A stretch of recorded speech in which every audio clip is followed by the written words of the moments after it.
तुम्हाला ॲसिडिटी झालेली असेल तर तुमच्यासाठी अत्यंत उपयुक्त असा मी घरगुती उपाय जो तुमची चुटकीसरशी ॲसिडिटी पळवून लावेल, 3 मिनिटात ॲसिडिटी पळवून लावणारा हा घरगुती उपाय या ठिकाणी मी घेऊन आलो आहे।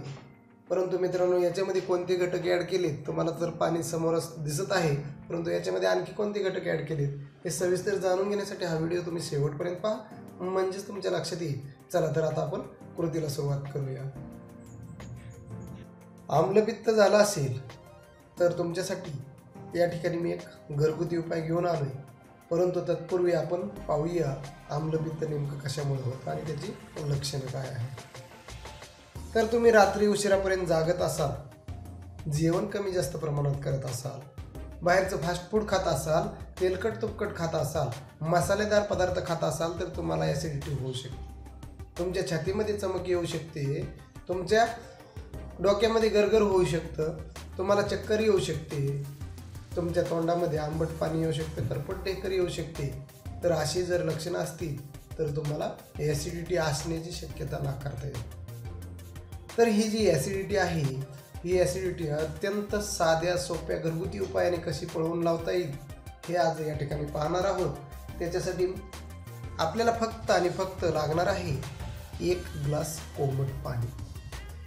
हे कोमट पाणी आपण घेतलेलं आहे आणि एक मस्त लिंबू घ्यायचं आहे।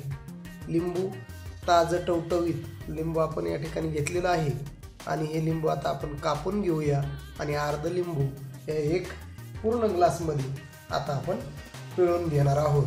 त्याच्या साह्याने आपल्याला जो ॲसिडिटी आहे, ॲसिडिटीची समस्या जी आहे ती समस्या आपली तात्काळ जास्तीत जास्त 3 मिनिटामध्ये तुमची ॲसिडिटी निघून जाणार आहे। एवढा तात्काळ कोणतं दवाखान्याचं औषध तरी देते का उपाय?